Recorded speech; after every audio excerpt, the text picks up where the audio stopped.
Bismillahirrahmanirrahim. Assalamualaikum warahmatullahi wabarakatuh. Alhamdulillahi rabbil alamin. Wa bihi nasta'in. Wassalatu wassalamu ala sayyidil mursalin wa ala alihi wa sahbihi ajma'in. Subhanaka la ilma lana illa ma 'allamtana innaka antal alimul hakim.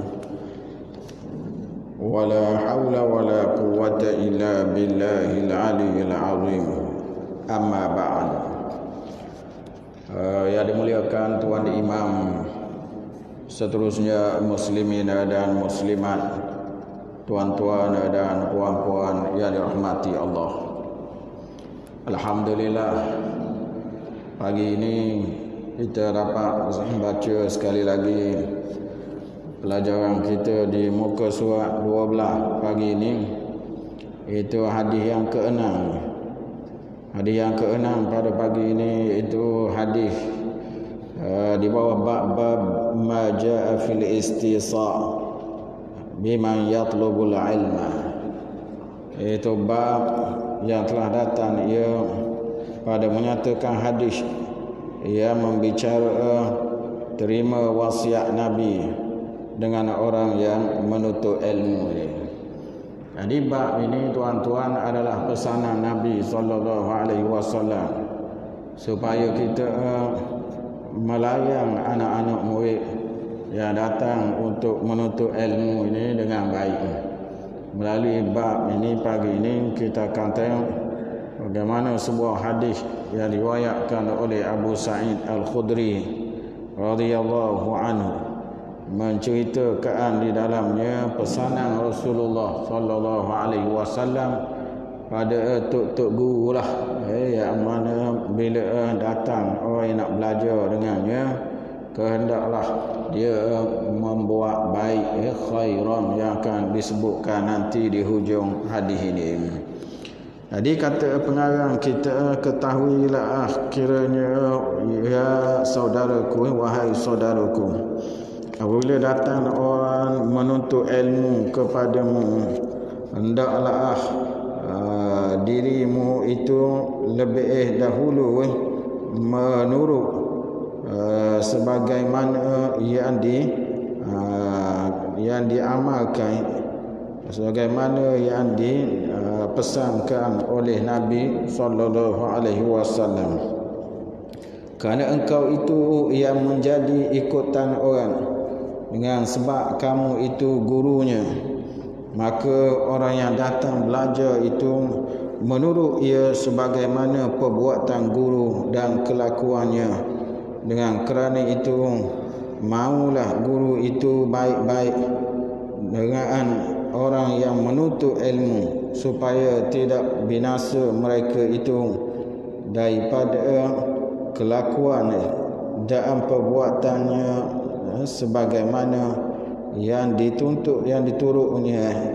Bahkan hendaklah buat sebagaimana yang diajar oleh Nabi, yang dipesannya seperti yang tersebut di dalam Quran, dalam Furqan, dan dalam hadis Nabi, iaitu diamalkan dengan sungguhnya. Demikianlah yang dipesan oleh Nabi kepada umatnya, sebagaimana yang tersebut dalam hadis yang dikeluarkan oleh Abu Isa At-Tirmizi dengan katanya. Jadi hadis ini pagi ini tuan-tuan, dia nak sebutkan pada kita bagaimana bila kita didatangi oleh anak murid ini, kita sebagai guru ni hendaklah terlebih dahulu menurut kepada pesan Nabi kita. Kerana anak murid ini mereka mengikut kepada guru masing-masing. Kalau guru itu baik, baguslah anak murid ini. Kalau guru tu tak kena, maka anak murid pun samalah. Atas asas inilah Nabi sallallahu alaihi wasallam minta supaya guru itu membetulkan dulu Guru tu biar betul dulu supaya anak murid yang mari itu dapat mengambil, menimba daripada guru dengan sebaik mungkin. Jadi hadis kita panggil ni tuan-tuan, iaitu hadis an Abi Sa'id yaqul marhaban bi wasiyati Rasulillah sallallahu alaihi wasallam. Inna Rasulullah sallallahu alaihi wasallam qala inna an-nasa lakum tab'a wa inna rijalan ya'tunakum min aqtaril ardina yatafaqqahuna fid din fa idza ataukum fastawsu bihim khairan. Iaitu hadis daripada Abi Sa'id. Kata Abu Sa'id, selamat datang dengan wasiat Rasulullah sallallahu alaihi wasallam. Sesungguhnya Rasulullah sallallahu alaihi wasallam pernah bersabda, orang ramai bagi kamu sebagai ikutan, dan lelaki-lelaki akan datang kepada kamu daripada segenap pihak bumi, pelosok bumi. Mereka menuntut faham ilmu dari hak-hak agama. Apabila mereka mendatangi kamu, hendaklah kamu terima pesan, iaitu buatlah baik kepada mereka. Jadi hadis ini tuan-tuan riwayat Abu Sa'id Al-Khudri. Abu Sa'id nama dia Sa'ad bin Malik bin Sinan. Itu daripada kabilah Khazraj lah. Ini orang Khazraj, dia orang Ansar. Dia ada orang Madinah, dia Abu Sa'id ini. Jadi Abu Sa'id ini dia menggunakan gelaran Khudri. Khudri ini adalah tauqi dia yang ke-6.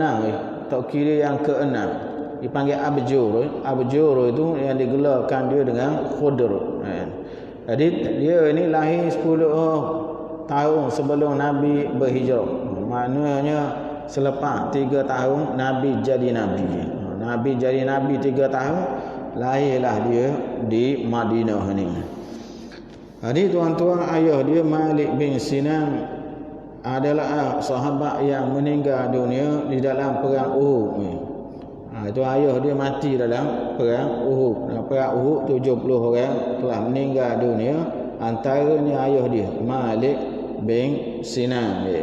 Manakala adik dia sebelah mak dia lah, adik-wadik semuk. Adik-wadik semuk ni An-Nu'man, Qatadah Ibn Nu'man, iaitu meninggal dunia dalam perang Badar. Dan dia ni tahulah dia pergi pada tahun 3 nak berperang di dalam perang Uhud. Ayah dia bawa Malik bin Sinan, bawa dia dalam perang Uhud, tapi ditolak oleh Nabi SAW kerana umur dia baru 13 tahun pada masa itu. Jadi dia berjaya masuk pada perang Khandaq, perang Parik tahun 15. Kemudian selepas itu perang Bani Mustalik, dia perjanjian Bai'atul Ridwan pun dia masuk. Dia sempat bersama Nabi dengan 10 peperangan yang dihadiri oleh Nabi kita sallallahu alaihi wasallam. Jadi seorang perawi yang banyak meriwayatkan hadis disebutkan oleh Baqi Ibn Makhlad, antara orang yang memiliki musnad. Dia kata hadis dia ni kalau dilihat 1170 semua sekali.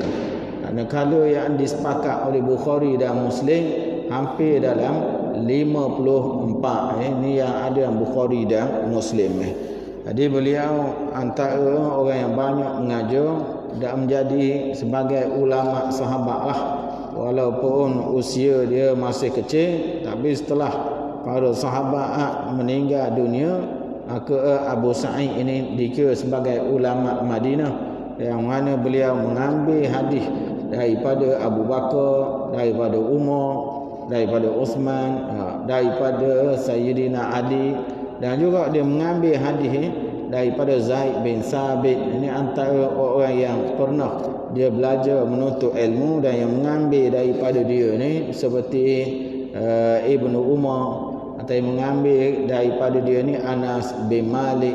Ini adalah antara orang yang mengambil hadis daripada Abu Sa'id Al-Khudri. Meninggal dunia tahun kalau ikut dia meninggal dunia tahun 74. Itu pandangan yang kuatnya 74. Mana umur dia hampir dalam 84 tahun lah, hampir 40 lah, 84 tahun. Kerana meninggal dunia tahun 74, dikebumikan di Baqi' di Madinah Al-Munawwarah. Jadi ini profil mengenai Abu Sa'id Al-Khudri. Jadi mengikut kepada hadis ini, itu sabda Nabi SAW, marhaban, selamat datang. Ia ditujukan kepada anak-anak murid yang datang nak belajar dengan beliau semasa dia berada di Madinah. Dia kata marhaban, selamat datang kepada biwasiyati Rasulillah, dengan yang diwasiatkan oleh Rasulullah. Itu pelajar. Pelajar ini Nabi dah wasiat dah kepada beliau melalui hadis yang Nabi SAW bersabda, innan nasa lakum taba'an, manusia akan mengikut kamu wahai ahli Madinah lah. Nabi di sini dia menekankan kepada penduduk Madinah. Jadi manusia akan mari pada kamu wahai sahabat aku, mereka akan mengikut kamu nanti. Oleh sebab itulah Nabi dia betul tok guru dulu. Dia betul pada pengajar dulu, kerana dia tahu orang ramai akan mari nanti akan belajar dengan para sahabat Nabi sallallahu alaihi wasallam. Oleh sebab itulah sejak daripada zaman Nabi dulu sampailah sekarang, Masjid Nabawi menjadi tempat belajar, jadi tempat orang menimba ilmu. Dan banyaklah kalau kita masuk dalam masjid, tempat-tempat di mana halaqah dibuat untuk menimba ilmu tadi. Tak kira lah orang Arab pun ada mengajar, orang Indonesia pun ada juga mengajar di Masjid Nabawi. Kalau kita perhati molek di sebelah belakang tu, ada pensyarah daripada universiti ataupun juga pelajar yang membuat PhD daripada Indonesia. Mereka pun mengajar di belakang tu. Tak kurang juga di Mekah. Di Mekah pun sama. Orang Melayu kita pun ada yang mengajar di Mekah. Kalau dilihat dulu antara yang mengajar di Mekah, Syekh Muhammad bin Ismail Patani. Syekh Muhammad bin Ismail Al-Patani antara orang kita yang diberi kebenaran mengajar di Masjid Haram Mekah. Pada hari ini pun ada orang Indonesia yang mengajar di Mekah. Dan hari ini pun khutbah Jumaat dialih bahasa kepada bahasa Melayu kita pun ada juga. Inilah yang kita ada perkembangan di Mekah yang menunjukkan orang luar satu masa nanti akan mari belajar di kawasan Mekah Madinah. Dan Nabi kata, hendaklah kamu berbuat baik kepada mereka. Ini pesanan kepada orang yang akan didatangi oleh orang luar. Selepas daripada Nabi kita sallallahu alaihi wasallam wafat, di sinilah kita tengok bagaimana Madinah mula berkembang menjadi pusat pengumpulan hadis. Orang luar datang mengambil hadis daripada Madinah, terutamanya imam-imam yang besar. Kebanyakan imam-imam yang besar ni Sunan Sittah, orang meriwayatkan hadis-hadis 6 ni, mereka sampai ke Madinah. Bahkan ramai di kalangan mereka memasang angan-angan untuk masuk ke Mekah Madinah untuk mengambil sendiri daripada ilmu Islam kita. Antaranya kalaulah dilihat dalam sejarah seperti Sufyan Ats-Tsauri. Sufyan Ats-Tsauri antara orang yang datang sendiri ke Mekah dan juga ke Madinah, lalu mengambil ilmu daripada Mekah dan Madinah. Imam Haramain, imam dua tanah haram. Imam dua tanah haram ni dia datang dia daripada Iraq, mengambil ilmu di Mekah, mengambil ilmu di Madinah. Samalah juga dengan Imam Asy-Syafi'i. Imam Syafi'i kita dia belajar di Mekah, lalu satu hari ketika dia bersyair dengan syair daripada kabilah Bani Huzail, di sinilah ada seorang tua bertemu dengan dia di Mekah. Lalu kata orang tua tu, kamu dengan syair ni tak ke mana? Lalu kata Imam Syafi'i, ada lagi lebih baik daripada syair-syair Arab ni. Lalu jawab orang tua itu, ya ada lagi. Di Madinah ada orang bernama Malik. Imam Malik Malik, kamu pergilah, kamu akan dapat banyak benda daripada Imam Malik. Ini menunjukkan bahawa Imam Syafi'i pun tu sama pergi ke Madinah mengambil ilmu daripada ulama Madinah yang terkenal pada masa itu, iaitu Imam Malik, yang mana mengajar di Masjid Nabi lebih daripada 30 tahun tuan-tuan. Dan lain-lain lagi yang kita lihat dalam buku sejarah menyebut Muhammad bin Hasan Al-Syaibani, anak murid Imam Abu Hanifah.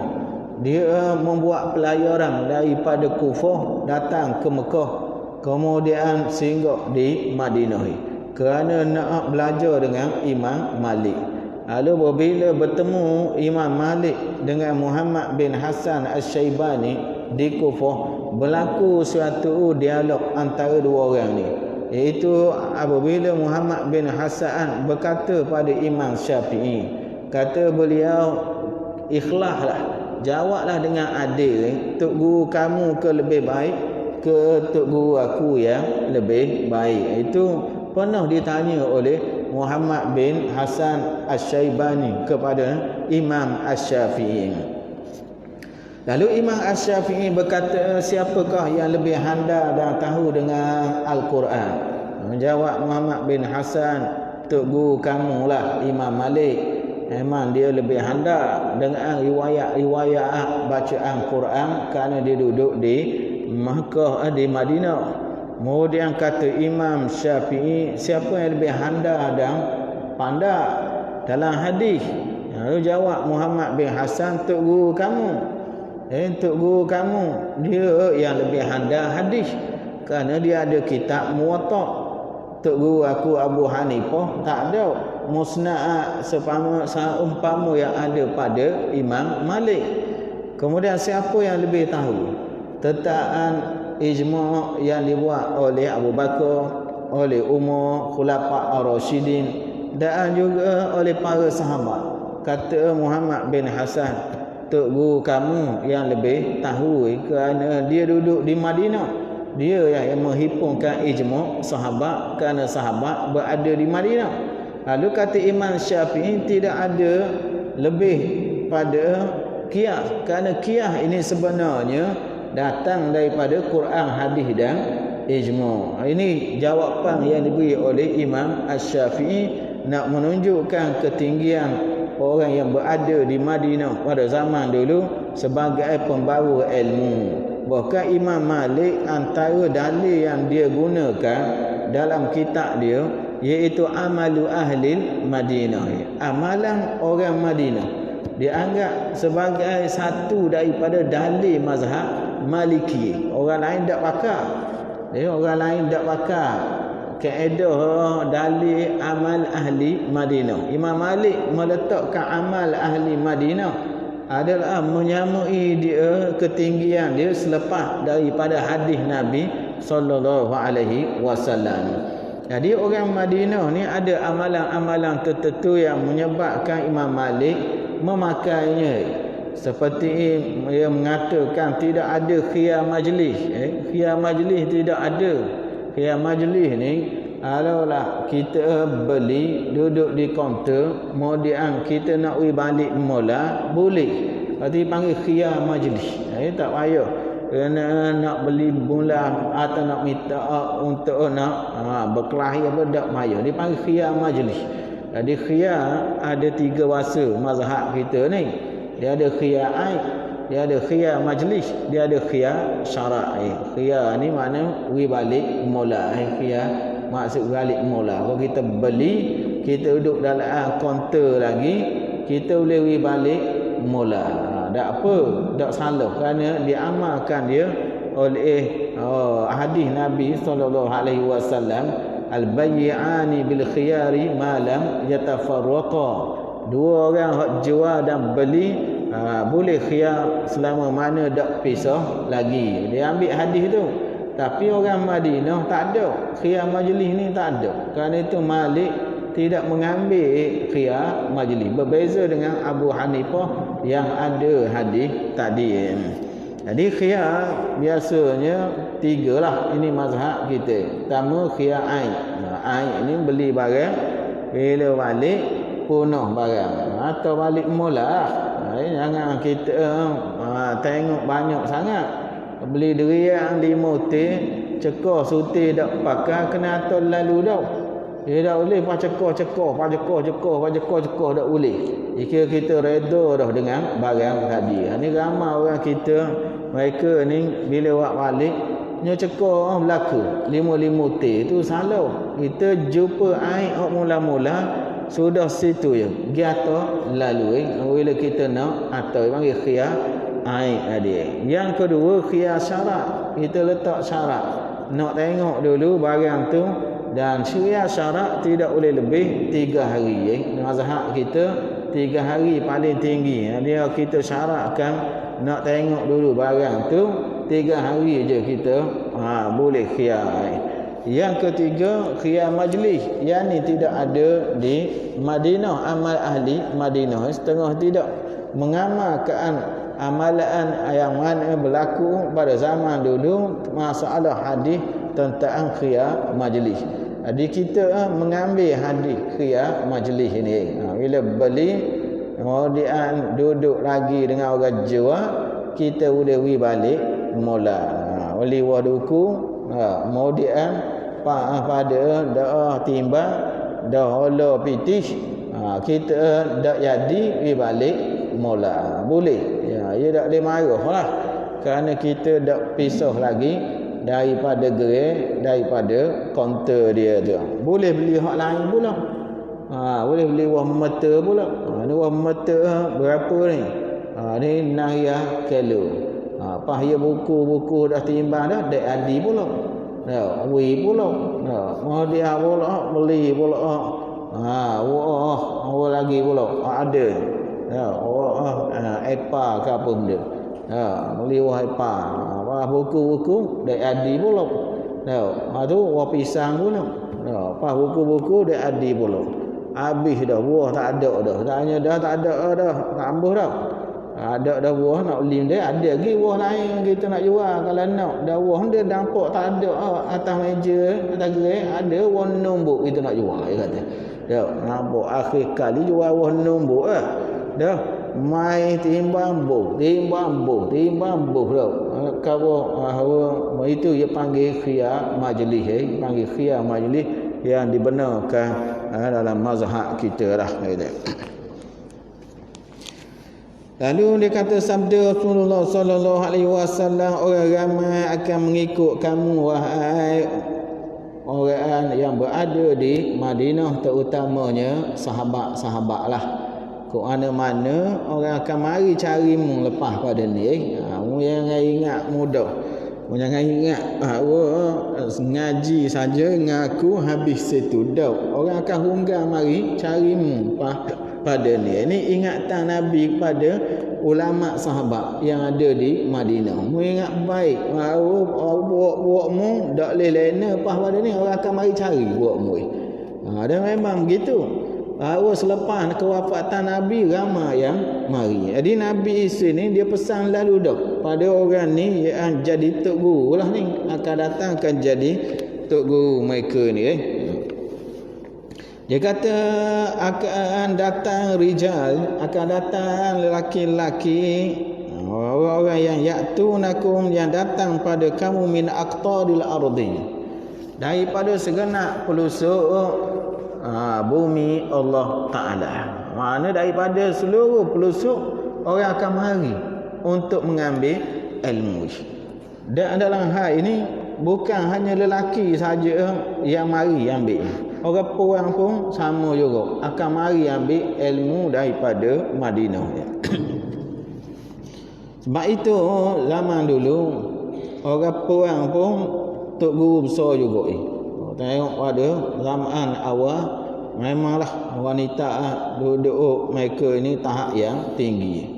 Anak Sa'id ibn Musayyib. Sa'id ibn Musayyib ni ketua tabi'in zaman dulu. Anak dia tu kalau dilihat memang orang yang hebat, yang tinggi ilmu dia. Gitu juga kalau tengok Imam Malik. Imam Malik dia ada budak tina seorang yang mana hamba dia duduk di tepi tabir. Yang anak perang dia pun ada juga. Duduk di tepi tabir. Maknanya apabila anak-anak murid Imam Malik membaca hadis ataupun juga mengulang kaji tak kena, anak perang dia akan katok di tabir tu nak beritahu isyarat bahawa ada benda salah. Ini setara tu ilmu orang perang pada zaman dulu Jadi anak Sa'id bin Musayyib ni, kalau kita tengok seorang anak murid dia nama Abu Wada'ah. Abu Wada'ah ni dia potong kelas beberapa hari. Jadi Imam Malik tengok dak mari, Imam Malik tanya, mana mu ni? Potong kelas dak mari berapa hari? Dia kata bini hamba mati, dia kata. Kerana tu hamba balik urus. Mana tu tak hari dah 2-3 hari. Lalu kata Imam Malik, dah Mu'un dah akan tidur seorang gitu malam ni. Mu'un akan tidur seorang gini, dia kata. Lalu kata Imam Malik pada dia, mu nak tidur seorang gini, bini mu tak ada dah ni. Dia kata, hamba pitih tak ada mana, hamba ni ngaji je. Kata Malik, mu nikah anak aku lah. Mu nikah dengan anak aku lah, dia kata. Dengan 2 dirham saja. Dengan 2 dirham saja masa tu. Anak Tok Guru nikah dengan 2 dirham. Setengah riwayat kata 3 dirham. 2 dirham, 3 dirham ni kalau dilihat dirham hari ni tak banyak mana. 1 dirham tu bukannya tinggi mana berbanding dengan dinar. Dinar dia tinggi. Lalu akhirnya Abu Wada'ah tu kata, pada waktu malam aku dengar orang katok pintu rumah aku. Bila aku dengar katok itu, aku tanya pia. Pia. Dia kata Sa'id. Sa'id mana? Dia kata Ahmad Sa'id ke pia? Sa'id mana? Dia kata Sa'id ramai ni, dia kata. Dia tak sentuh Tok Guru dia diri mari, tak tahu. Tok Guru yang mari, dia buka pintu. Dia kata mana Tok Guru mari malam-malam gini, kita boleh pergi rumah Tok Guru, kabur je. Keadaan tadi ada budak tina belakang Sa'id itu malu-malu nusuk rupanya anak dia. Akad nikah dah tadi. Dalam segi akad nikah mudah sangat zaman dulu. Ada majlis, tak ada kopang, tak ada benda zaman dulu. Akad nikah gitu dah. Mu nikah dengan anak aku dengan 2 dirham. Padang situ je. Depan-depan orang di masjid je nak kabur, senangnya nikah zaman dulu. Jadi kata Sa'id, dah mu bini mati dah. Jadi mu duduk seorang, aku tak nak mu tidur seorang. Lalunya tolak budak tadi nak rebah budak tu. Dia pegang pintu, gantung ke pintu. Budak tengah malu. Budak tina malu. Oleh kerana ayah ni tolak, kawan tu megang di pintu nak rebah. Lalu situlah Sa'id pun lari lalu dah. Sa'id balik lalu, lepas tolak anak lari lalu. Dia dah sekodang supaya gemuk. Ambil pulak dengan cawang pulak. Boh linga di pintu lah. Dengar apa benda cakap. Dia nak win nikah sangat takut ke anak dia. Jadi dia pun lari balik. Lalu Sa'id dia kabur ke Abu Wada'ah, dia kabur ke mak dia. Dia kata Sa'id, Tok Guru Madinah hui anak dia dengan 2 dirham je. Mak dia kata mu jangan jamu lagi. Kita nak hias dulu. Nak hias dulu, sambut natu dulu lah. Mana seolah begitu. Ini cerita nak kawal guana zaman dulu, nikah mudah. Mudah tina bukan sebarang tina. Ada waktu pagi Sa'id Abu Wada'ah bangun. Bila bangun, ambil jubah, ambil kain, ambil serban, nak pergi ngaji. Budak tina dia kata nak pergi mana? Nak pergi mana? Dia kata pagi-pagi nak pergi mana? Ambil jubah, ambil serban. Dia kata nak pergi ngaji dengan ayahmu Sa'id. Dia kata ayah pergi, kata ilmu Sa'id ada dengan kita belaka dah. Makna tina tu diri Tok Guru juga tak? Tok Guru zaman dulu. Moga dia anak Sa'id. Dan kita kena ingat bahawa sistem pengajian zaman dulu memang mereka ini pengambilannya adalah pengambilan yang tinggi. Dia kita kata jadi dengan orang dulu. Mereka didik anak didik bini molek. Kita duk dan bini ke kita isap okok daun, bini isap okok daun. Kali jadi sama isap okok daun. Tu nak kata berlawan isap okok daun kita ni. Bukannya ngaji ilmu kita ni nak kata. Allah lain kok laju selalu dak kita. Ini dak. Dulu anak bini dia sama. Taraf kemampuan ilmu tadi yang menyebabkan tok lelaki dak payah pergi ngaji dak apa dia kata. Dia boleh bui ilmu sains itu ada dengan dia ni bagai anak dara zaman dulu 2 dirham dengan ilmu setara tu yang kita kata hebatnya orang yang dahulu menjadi tok guru ni atau utamanya di Madinah yang kita sebutkan tadi. Jadi kata Nabi lagi akan datang pada kamu lelaki-lelaki daripada pelosok bumi ini yatafaqqahun mendalami tafaqquh ni dalam. Kalau tahu biasa dak panggil tafaqquh. Tafaqquh ni tahu dalam. Itu orang panggil fiqh. Kerana itu ulama hadis dak boleh jadi fiqh. Kerana nyelang dak jauh. Ulama fiqh ni ulama yang tuhawi bukan dia tengok pada perkataan tu saja.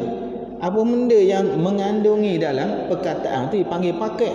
Setengah orang tuhawi ni hanya tahu pada luar saja. Sekadar luar saja. Luar orang kata gitu lah.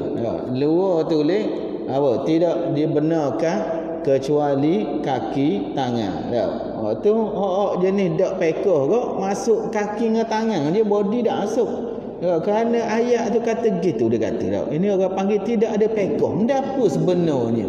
Di sebalik kataan kaki tangan tu, apa benda sebenarnya dia dak erok nak pergi menyelang. Ini orang panggil sekadar meriwayatkan saja. Orang yang pakai dia menyelang dah tu. Dia tengok nah tu, dia tahu benda apa ada di sebalik nas dia. Dia tengok tulis dah wang jenazah, dia tahu lalu benda apa dalam tu. Bagi hok dak tahu masuk duduk dalam gerakan dia dak tahu.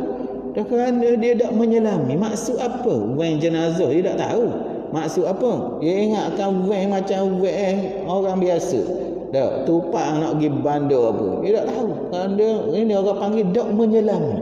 Apa benda yang ada dalam perkataan tadi pakai dia perlu orang lain pula. Sebab itu ahli hadis ramai. Bukhari, Muslim, Tirmizi, Abu Daud, oleh kata Nasai, Ibn Majah, tapi tak boleh buat mazhab kerana mereka adalah pembawa saja kepada hadis. Yang pakai ini pula yang menyelang masuk ke dalam nas tadi. Sebab itu dia kata ada orang akan mari yatafaqqahuna fid din. Itu nak dalami agama. Lalu dipesan oleh Nabi fa iza ataukum, bila dia mari fastausuhu bihim khaira, maka layanglah mereka dengan baik. Ini arahan Nabi kepada penuntut ilmu, kita kena buat baik. Ini alhamdulillah lah. Kalau tengok zaman-zaman dulu orang wakaf kan untuk orang ngaji. Di Mekah saja ada. Di Maidan ada lagi sampai hari ni. Ya, di Maidan ada lagi sampai hari ni. Bahagian wakaf tu kena atur ke Mekah. Untuk orang ngaji di Mekah. Tu sampai tahap tu wakaf lama dulu. Wakaf Teku Kunik Maimunah. Anak Sultan Zainal Abidin II dulu. Ada bahagian dia daripada tanah dia ni. Tanah konsesi cenderung ni. Yang blok Mamang Air Putih ni, tanah tu hasil-hasil dia minta supaya beri kepada orang ngaji di Mekah Madinah. Dua tu. Ada orang dulu kepala otak setara tu. Ada batuan tu sampai ke Mekah. Jadi pitih tu kena urus sama tiap-tiap tahun. Hasil kena atur ke Mekah Madinah orang ngaji di Nuh. Ini nak kat bagaimana orang dulu mereka memang terbuka luar untuk pelajar-pelajar ilmu. Sehingga kan Universiti Azhar tidak perlu kepada dana dia.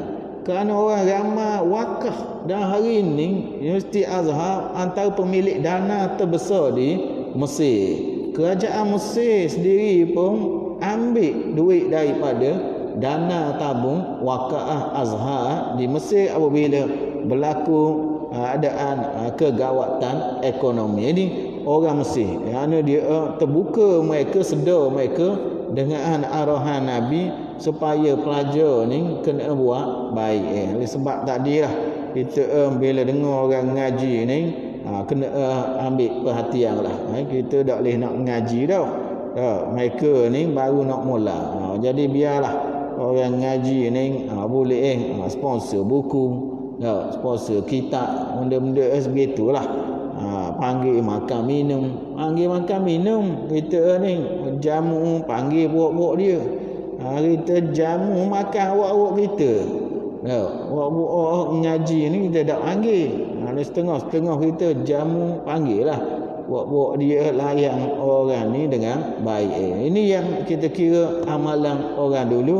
Mereka ambil kira benda tadi. Nabi SAW pun bila anak-anak datang dari luar belajar duduk di Madinah, mereka ini bermalaan di Masjid Nabawi. Nabi pun tanya, boleh jadi kamu ni ingat kapung, baliklah. Nabi kata, dan kamu jadi imam balik mayang hipung orang. Ini pesanan Nabi nak khabar bahawa pelajar yang mari tu dia pun ingat kapung juga, dan nak balik juga. Jadi Nabi sendiri melayang orang ni dengan baik pada zaman dia. Poin yang ke-12. Poin yang ke-12 dia ceritakan di situ masalah yang katanya di sini ialah guru yang memberi tunjuk ajar ini. Sebenarnya siapa guru itu? Kata Imam Al-Ghazali dan kitab Ihya-nya, ketahuilah bahawa orang yang mana seorang itu pada ilmu itu ada 4 jenis, 4 macam kelakuannya. Lalu disebutkan antara yang terbaiknya ialah orang yang macam mempunyai harta juga. Orang yang ada ilmu ni macam orang yang ada harta juga. Kerana faedah dia pertama sekali, orang yang ada harta ni dia boleh ambil faedah daripada harta dia. Dengan sebab tadi dia tidak bergantung kepada orang lain, orang yang beruntung lah. Jadi kalau kita ada ilmu macam ada harta juga, tak payah minta dengan orang lain. Kita ada sendiri ilmu tu penting, tak payah minta tolong orang. Macam pitih juga, kalau tak ada pitih kita akan minta tolong orang. Jadi ilmu pun sama. Kalau kita tak ada ilmu, susah kita cari orang tu, cari orang ni, terutamanya game Mekah. Tu baru berlaku nak pakai ilmu dah, game Mekah. Macam-macam lah berlaku tu di Mekah. Setengah-setengahnya baru ni, tahun baru ni, ada kata pada jemaah baru ni, mana-mana orang yang mana dia tidak memayang di masyair. Di masyair ni mana di Arafah, Muzdalifah, Mina, dia kena bayar dah. Orang lewat memayang, subuh lewat lucu di kawasan masyair, hendaklah bayar dah, dia kata. Itu kerana tak ada ilmu lah tu. Tak ada ilmu bagi dia lewat memayang subuh di Muzdalifah. Setengah Muzdalifah lewat nak memayang. Ada apa keluar lewat daripada Arafah. Kemudian juga setengahnya lewat oleh di keletihan, balik noto apa benda game noto, balik pula dia kata bayar dan kerana lewat memayang atau lucu memayang. Ini contoh kita kata bila tak ada ilmu ni bermasalah. Sebenarnya barang yang tidak perlu bayar dan qada saja, walaupun dak memayang di Muzdalifah ataupun di Mina. Oleh kerana tak ada ilmu ni jadi bayar dah. Orang suruh bayar dah, dia bayar dah. Meleh kambing. Kerana dak memayang subuh di Muzdalifah. Ini contoh bila kita kata tak ada ilmu dan keadaan tadi. Ramailah orang yang membuat pendapat yang mana mudah untuk orang tadi kadang-kadang tertipu lah dia. Jadi orang yang ada duit ni dia boleh simpan yang dapat tiang, maka jadilah ia tidak berhajat kepada meminta dengan sebabnya. Ini bagus kita ada ilmu sama juga, boleh simpan ilmu tu, dak payah kita nak cari orang ni. Dan lagi jangan halnya menggunakan duit tadi atas dirinya, maka jadilah ia dapat faedah. Dia kalau ilmu kita guna untuk diri kita boleh faedah. Dengan sebab pengetahuan yang kita ada boleh faedah.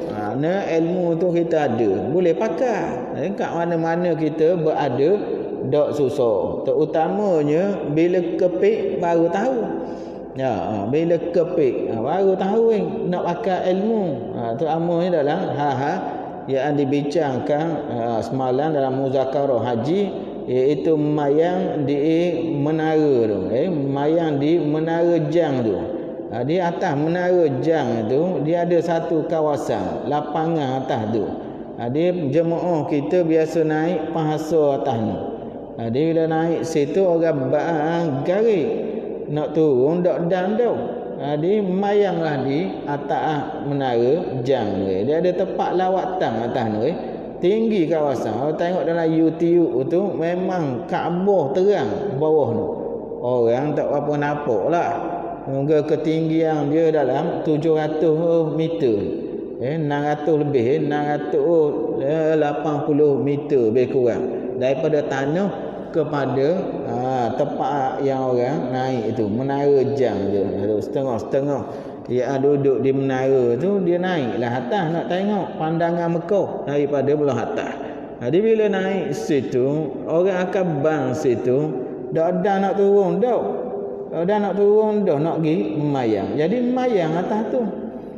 Mayang atas tu, mayang jemaah. Mayang jemaah ni dengan teriman di Kaabah tu. Mayang jemaah iman di Kaabah, bukannya mayang jemaah sama dia. Mayang jemaah sama dia, orang tak bincang dak. Ni mayang jemaah dengan teriman hak di bawah tu. Jadi bila mayang gitu, mikrofon gepa atas tu sama dengan duduk bawah. Pergerakan makmum imam bawah memang jelas. Tak ada susah langsung. Moga jelas. Mikrofon dengar, nampak orang pula tunduk rokok dengan sujud bawah tu, tak ada timbul masalah. Dia ni yang kata bahawa kalau tak ada ilmu bermasalah kita. Sama yang melibatkan pada pandangan ulama. Pandangan ulama masalah mazhab kita tidak boleh lebih daripada orang yang akhir lah, dengan 300 hasta. Itu mazhab kita. 300 hasta. Tak boleh lebih. 1 hasta 2 jekar. 1 hasta 2 jekar kali 300 600 jekar. Tak boleh lebih 600 jekar. 600 jekar ni dalam 50 meter begitu je. Dalam 50 meter lebih kurang. Jadi apabila dilihat keadaan tadi memang tidak sah. Tidak sah. Dan ramai hak mayang jemaah kita atas tu. Dan mereka tak qada dah. Mereka tak qada dah. Dikira pakarlah terang berderang teriman duduk bawah. Ke sinilah yang kita kata bila dah berlaku dah, dia kena taklid mazhab lain lah. Supaya mengesahkan amalan dia tu. Ni nak kepada ilmu, nak ada ilmu bahawa mazhab lain seperti mazhab Malik, mazhab Maliki. Mazhab Maliki bagi dia jarak tak penting. Yang pentingnya tahu pergerakan imam dan makmum. Walau duduk atas langit pun, tapi tahu pergerakan tadi dia kira sah. Ini pandangan Imam Malik. Atas asas inilah mayang-mayang di musalla bangunan, mayang di tempat yang kita kata di Mekah tak lagi rapat. Kerana setengah-setengahnya dia tutup awal lagi. Menyebabkan masjid dengan hotel tu lebih pada 300 hasta. Ini mazhab Maliki. Kena faham benda tu. Bagi Malik, tahu pergerakan imam, tahu pergerakan makmum memadai dah.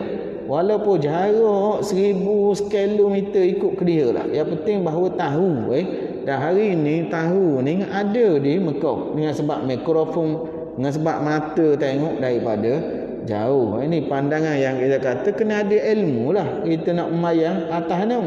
Bukan orang memayang kita pun memayang. Ini penting bila ada ilmu tadi.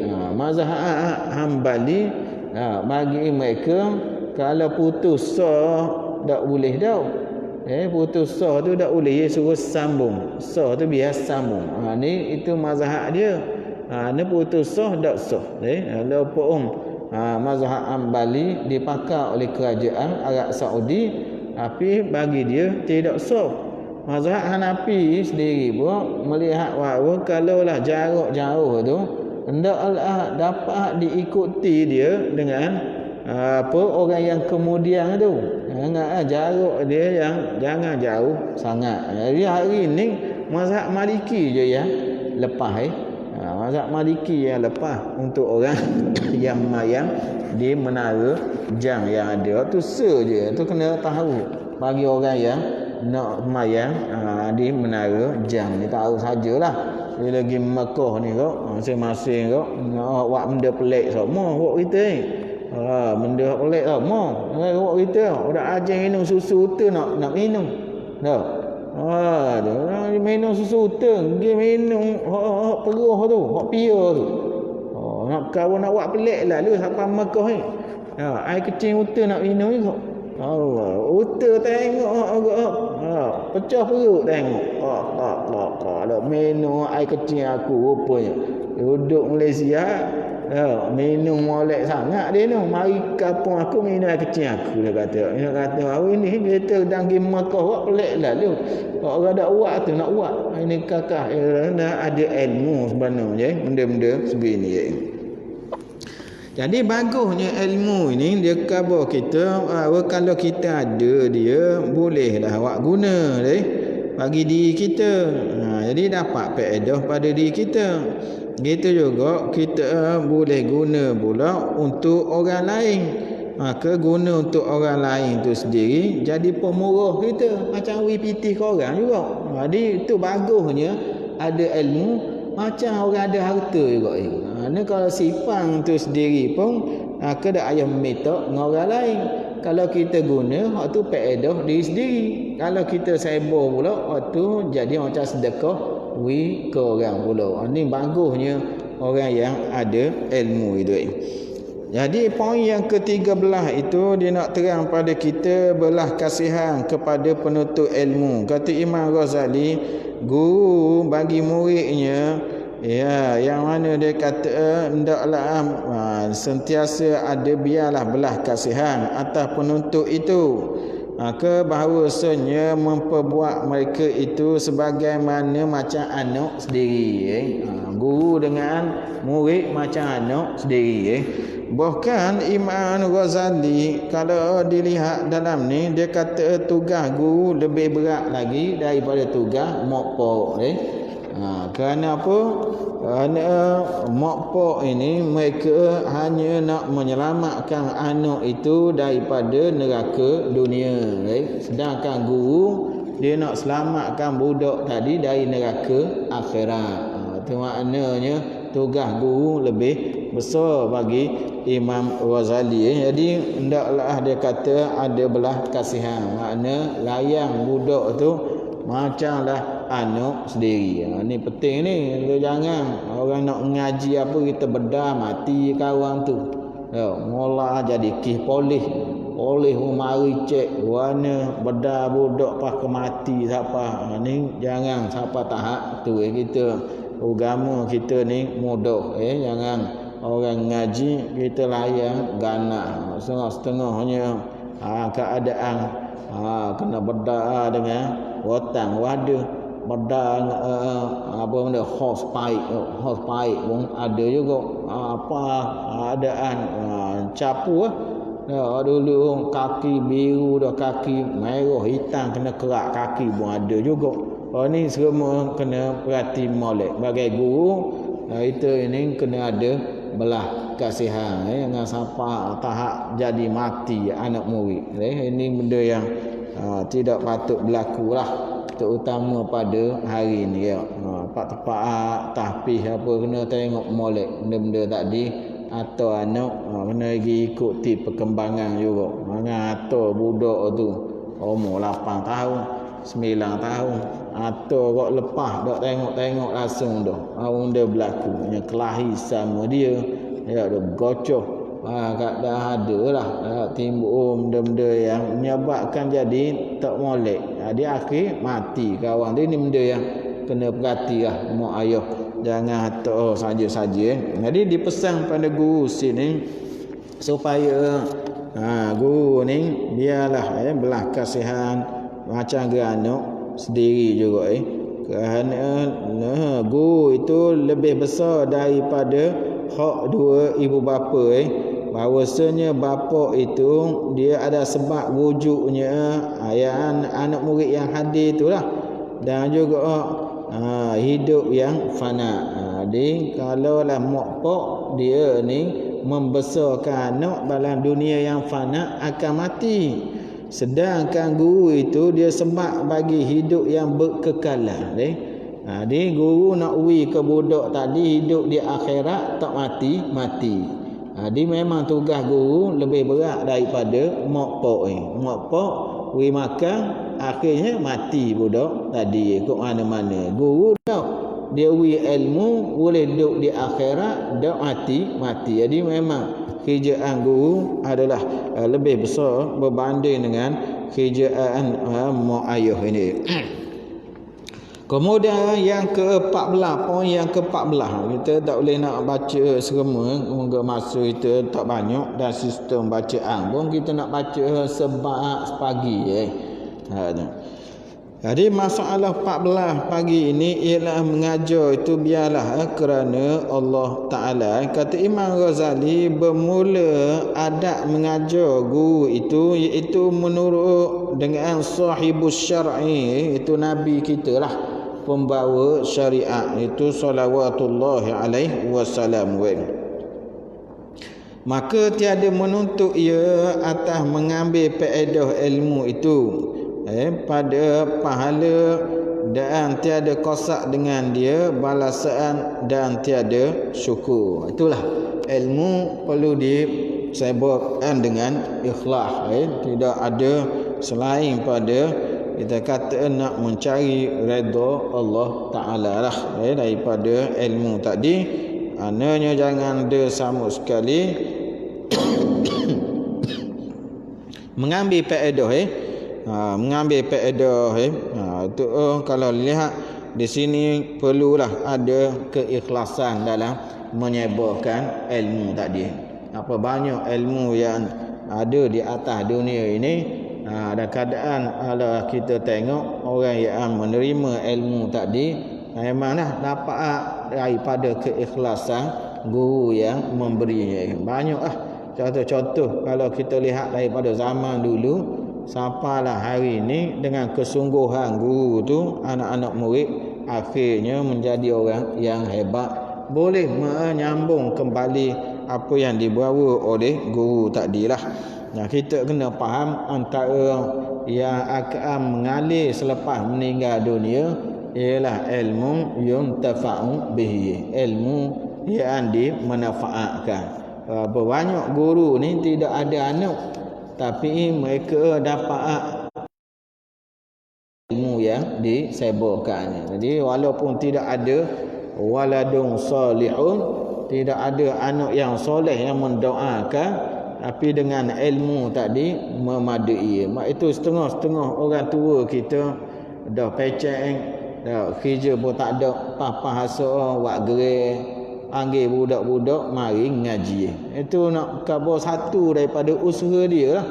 Yang mana dia nak sebar juga ilmu yang dia ada. Ada budak-budak papa hasok mari duduk di gerai tu, ajarlah dia semuka 2 petang ajar ngaji. Betul, ngaji ini inisiatif kita kata menyebarkan ilmu setakat yang dia ada.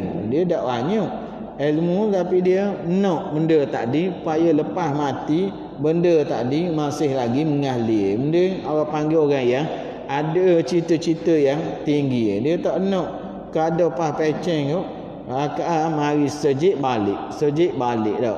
Tak ada apa-apa sumbangan ilmu dah. Jadi boleh lah. Kita kata apa benda yang kita ada boleh bagi lah pada orang-orang yang masih lagi kita kata baru mencari ilmu tadi. Kerana setiap orang ada ilmu masing-masing. Setiap orang ada ilmu masing-masing. Jangan ingat orang hamba tak ada benda, tak guna sabar. 40 tahun hidup, 50 tahun kerja.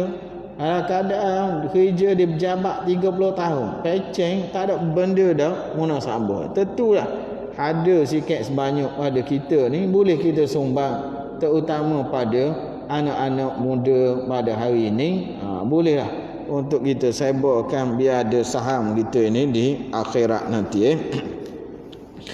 Kemudian seterusnya lagi 15 ini masalah yang memberi nasihat kepada penuntut.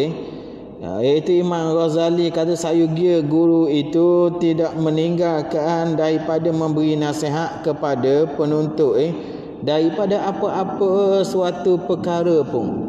Kena beri nasihat selalu anak-anak murid. Jangan kita kedekut nasihat. Terutamanya bagi anak-anak murid yang berada di bawah kita. Kerana pengalaman guru tadi memanglah mengajar dia dengan banyak perkara. Jadi kita sebagai guru ni kena nasihat selalu. Kita penting ilmu kitab saja. Ilmu kitab iyalah yang tu dah penting, tapi nasihat tu kena ada nasihat guru, terutama dalam kehidupan dunia yang sementara ni. Setengah-setengah guru dia banyak beleber. Banyak beleber dia. Tapi beleber tu benarnya ada faedah. Setengah-setengah guru memang dia beleber.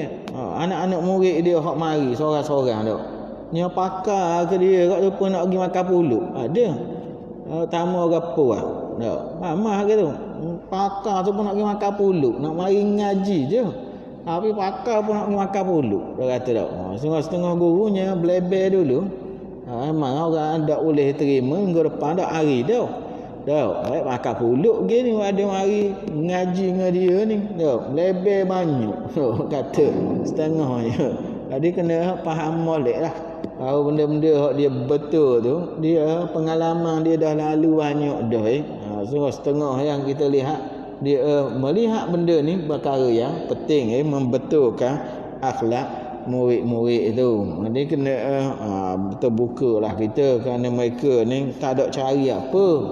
Mereka nak betul untuk nak dapatkan yang terbaik saja. Itu poin ke-15. Itu memberi nasihat kepada murid ini. Kalau tengok Imam Syafi'i sendiri pun banyak nasihat-nasihat dia pada murid-murid. Tok guru dia pun Waqi' sama juga. Tok guru Imam Syafi'i Waqi' Waqi' Ibn al-Jarrah. Dia Imam Syafi'i mengadu kurang ingatan. Nampak terganggu ingatan. Jadi di sinilah dia beri nasihat supaya meninggalkan perkara yang maksiat. Perkara maksiat duduk dalam satu syair dia tu. Syakautum ila waqi'a su'a hibzi. Aku mengadu pada Tok Guru Waqi' tentang buruknya hafalan ingatan aku. Fa arsyadani ila tarkil ma'asi. Lalu dia arahkan aku supaya tinggalkan maksiat. Lalu faqala innal ilma nurun. Dia kata ilmu tu cahaya. Wa nurullah la yuhda lil asi. Dan ilmu cahaya Allah ini tidak akan dapat petunjuk bagi orang yang membuat maksiat. Ini contoh kita kata nasihat. Zaman dulu dibuat dalam bentuk panggil syair pantun. Memang nasihat orang dulu bagus. Kabur benda-benda patung lalu memang dulu. Dia dakwi terus terang gitu. Kita hari ni kita cakapan kita wisterik lalu dah. Uasa hati tak uasa hati tu nombor 2. Yang penting kabur dulu kita hari ni. Dulu dah. Siakak senahung gelama ikan duri lah. Mai ikan dulu. Belum nak kabur tu, kabur ikan dulu. Siakak senahung dulu. Gelama ikan duri pula nak kau. Belum nak kabuh dia, nyetindang ikan dulu buat dia. Nak kabuh macam mana nasihat sama dulu. Dia pandai cara dia tu untuk nak menasihatkan orang tau. Tu wah cepedak luar pagar. Main cepedak dulu. Belum nak kabuh tu, kabuh ke cepedak dulu. Duduk luar pagar pula. Tu ambil galah pula. Ya, suruh ambil galah. Jadi cara orang dulu berlapik. Dia lapik dulu baru yawi, baru dak bekas molek. Maknanya baru dak bekas paruk, kena dak paruk. Orang panggil tau. Ni kalau wil lalu memang darah lalu. Alah tetok lalu makna darah lalu ni lapik dulu, belum nak tetok. Lapik dulu. Jadi daklah paruk sangat darah tu. Kena kesang dia adalah. Tinggal lebang tu, tinggal kesah tidak darah. Kawan tu dia pandai orang dulu. Lah ni dia tetok darah lalu kawan tu. Inilah kerana cara nasihat perlu gunakan hikmah. Hikmah. Tak mahu anak-anak muda hari ni. Sikit-sikit ke akak pelakak lalu tak setuju. Ni jenis bahasa hari ni. Orang dulu dak tok guru. Orang hormat sangat. Imam Syafi'i kata aku depan Imam Malik nak belek kertas aku dak uan ni. Nak belek kitab dak uan ni. Malik dak tengok baru aku belek. Hormatnya pada Imam Malik. Tu depan tok guru. Orang hari ni dak setuju di universiti kau akak lalu. Dak kira dah tok guru dak tok guru. Yang penting ni cara kita dia kata. Cara kita dia kata, dia cara orang muda dia kata tu pia yang ditugaskan tu untuk beri adab ni. Masalah ni itu dalam pengajian Islam dia ada kitab adab orang ngaji dengan orang ngajar. Dia ada kitab tu. Dia kena berabi hak tu dulu. Barulah boleh masuk ke ilmu. Kerana ilmu kalau sekadar untuk kita tahu tidak ada adab, faham sajalah. Maknanya tidak ada seri dia tidak ada lah. Kerana kadar ilmu saja, adab tak ada. Walaupun betul, walaupun pandai, walaupun bagus, tapi adab tidak ada ni. Tidak ada seri dia tu tidak ada kerana dia perlu digandingkan dengan adab itu. Masalah 16 ini iaitu menghedik dan menegur penuntut daripada buat perangai jahat. Kata Imam Ghazali dalam Ihya-nya, setengah daripada perkara yang mana dia kata haluh dalam pekerjaan mengajar ini ialah nak tegur budak tu macam mana. Nak tegur budak tu macam mana? Tu kena ada hikmat. Cara nak tegur budak-budak daripada buat perkara yang tak senonoh dalam kelas dia. Dalam satu yang dihantar dalam WhatsApp mengenai guru ni, ceritakan bahawa ada seorang murid curi jam orang dalam kelas. Bila curi dalam kelas ni, jadi cikgu tu dia pun buat pemeriksaan lah. Tapi dia tak nak beri malu ke budak tadi. Dia kata serema tutup mata belaka dengan sapu tangan, dia kata. Ada anak murid serema tutup sapu tangan. Lepas tu dia cek rupanya jam ada dalam kocek seorang tu, dia pun boleh. Tu cara dia. Lalu murid ni dah besar, dah berjaya, dah dia jumpa cikgu tu. Dia jumpa cikgu, dia kata, "Cikgu ingat tak saya?" Cikgu kata, "Aku dah ingat mu. Cikgu ingat saya curi jam hari tu. Saya ingat apa kela ni." Dia kata, "Aku dah ingat bab aku tutup sapu tangan kau masa tu."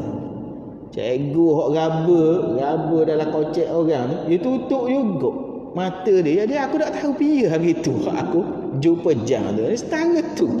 Makna cikgu diri pun tak ada nak memalukan anak murid. Dia kata, "Aku tak tahu maksud dah. Kocek pia hari tu. Aku raba ambil. Memanglah hari tu jumpa sungguh jam tapi tak tahu pia anak murid mana tak tahu," dia kata. Aku pun tutup juga mana hari tu ni sistem yang kata bahawa perlu pandai hikmah guru tadi. Dia nak membetulkan anak murid dia. Kemudian yang ke-17, memuji ilmu orang yang lain. Ni penting. Bila kita ngajar apa, jangan kita duk punah ke orang lain, jangan. Orang ngajar supaya orang jual lah. Ya, orang jual, dia tak boleh punah produk kedai orang lain, jangan. Jangan kata, jangan duk beli kedai tu. Kedai tu tahu saja, sedap saja je. Dah nasi dia api, racun tikus pun jebuh dalam tu. Dia tak boleh punah kedai orang. Kita orang jual ni, kita kabur barang kita ada kedai kita sudahlah. Jangan perendah orang lain. Jangan sama murid pun sama kok. Kok ngajar hari Senin malam laksa atau aku tak kenal tu. Dah, orang tu cakap benda tak begitu. Dah, baik hok ngajar hari Sabtu malam ala Ahad tu tak boleh sama kita. Orang jual ni kita jangan sama kita.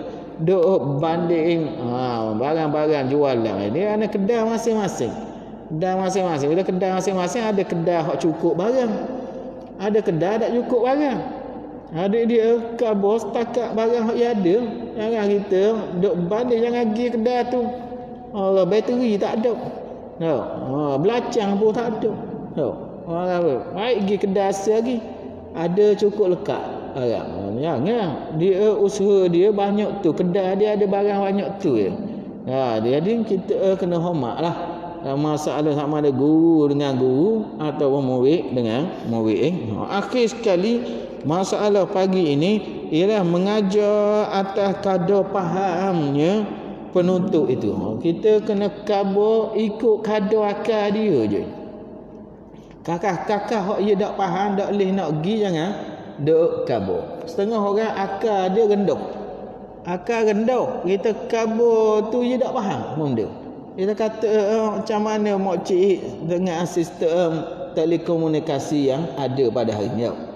Dia mari dia kata komunis mati lama dah.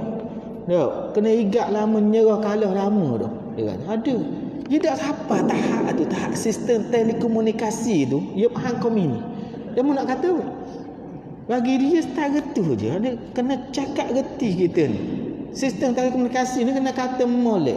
Ni hari ni kita tengok banyak hari ni kakak moden, telefon ataupun juga media masa, surat khabar, TV, je khabar kita ni sebagai satu cara untuk kita nak berhubung. Jadi sistem perhubungan ni gini. Baru senang je faham. Ni guna telekomunikasi. Kawan tu kata komunis nyerah lama dah. Ada dah ni dia kata. Dia nak kata pun ni barang yang kata kita kena cakap ikut kadar otak orang hok dengar tu. Kalau dak ia jadi fitnah. Ia jadi fitnah. Kadar otak tu dak kena. Orang kata dalam ayat Quran wa'bud rabbaka hatta ya'tiyaka yaqin. Sembahlah Tuhanmu sehingga datang yakin. Jadi bagi dia yakin dah Tuhan, dah ayat sembah dah ayat mayang dah lah bagi dia. Ini makna akal tak apa siapa dah. Bagi orang yang sudah mengetahui tentang rahsia semayang dan hikmatnya, maka semayangnya tidak payah lagi. Jadi otak dia kata semayang tidak payah, dak ayat mayang. Orang nak kata mayang tak berat dah, khusyuk mari tu. Ayat tu. Oleh kerana akal tak siapa kena terang molek. Itu jadi banyak geleceh setengah-setengah. Itulah guru kena pandai untuk baca mengikut kepada orang panggil kemampuan murid itu. Setengah ni tak boleh banyak, setengah gelas je. Tak boleh banyak. Dia kata tak boleh banyak. Aku berhenti sini je hari ni. Ya, pada sini je hari ni. Banyak. Ada motor dia lewi banyak. Habis situ pagi ni dua soalan yang ditanya pagi ni. Pertama sekali mengenai orang puan mayang, guana dia dengar orang ngajar boleh buka aurat lebih banding dengan mazhab Syafi'i kita ini. Mazhab Syafi'i kita aurat dia ialah muha selain pada muka dan dua tapak tangan. Itu mazhab kita. Maknanya kaki kena tutup. Kalau dak akad tokeng pun tak apa, dia boleh tutup dengan baju dia. Dia susuk kaki dia dalam. Itu untuk mazhab kita. Kalau mazhab Abu Hanifah kaki boleh nampak. bagi dia kaki bukan aurat, tapak kaki tu. Kerana sahabat tina zaman Nabi dak akan stokeng dia kata. Kerana ada stokeng zaman tu. Oleh sebab tadi ramai tina akan mayang napak tapak kaki. Mazhab Maliki bagi mereka kalau dagu kesok turun bawah ni bukan aurat lagi.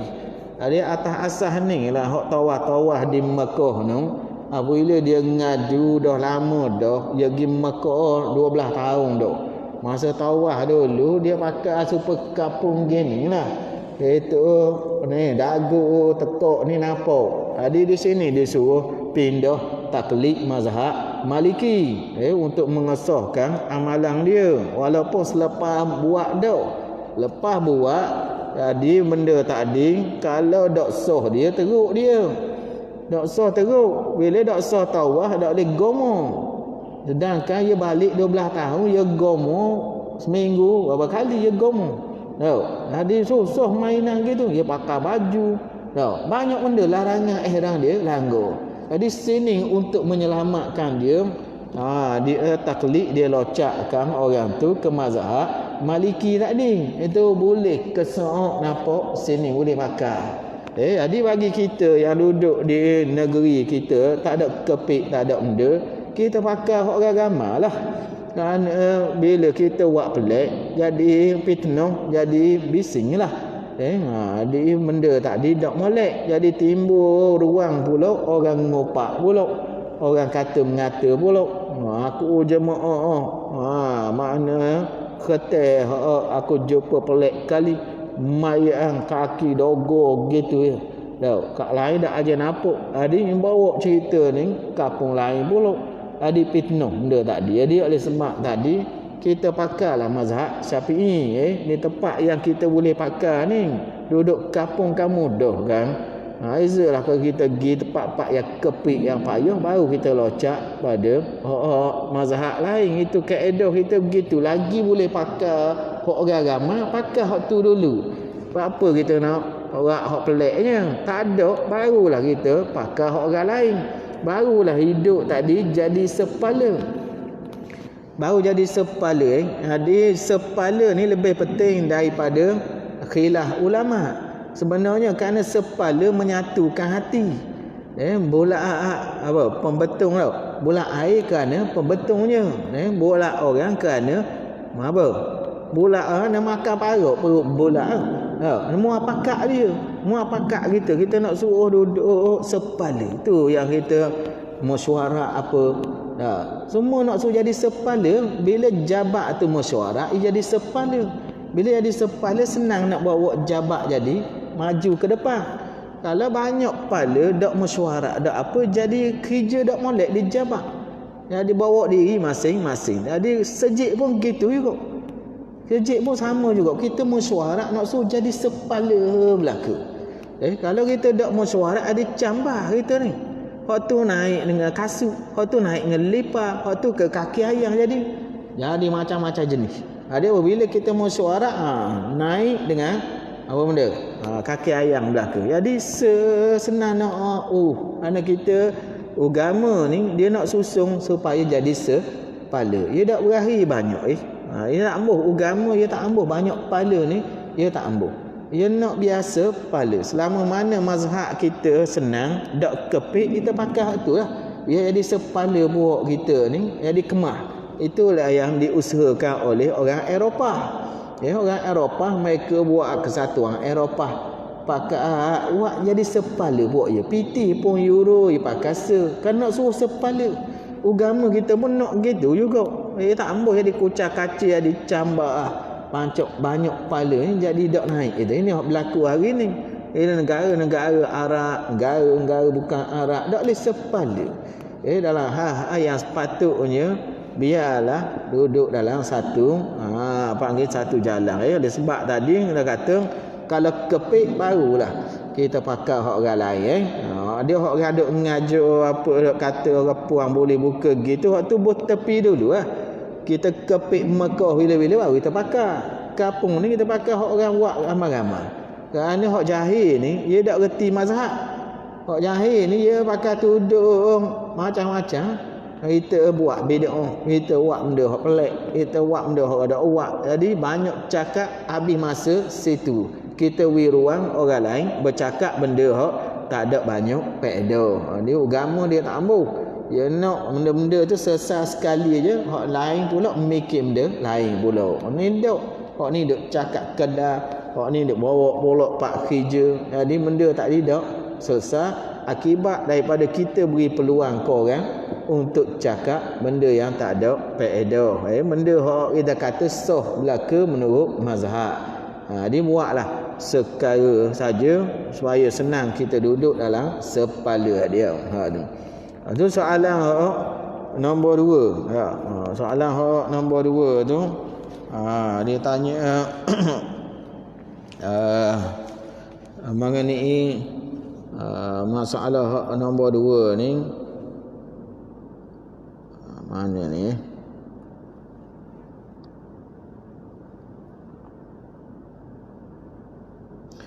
masalah hak nombor 2 dia tanya mengenai masa sembahyang jemaah tu imam baca surah panjang. Boleh ke tak masa tu imam baca surah panjang dia nak baca Fatihah 4-5 kali. Dia tak mau dengar hak tu imam. Tak boleh lah. Nabi waktu imam nak suruh dengar tu imam. Tu kita cari tu imam hafal daripada jauh. Supaya dia boleh baca, kita dengar. Kita nak ngaji, tak ngaji dah kita.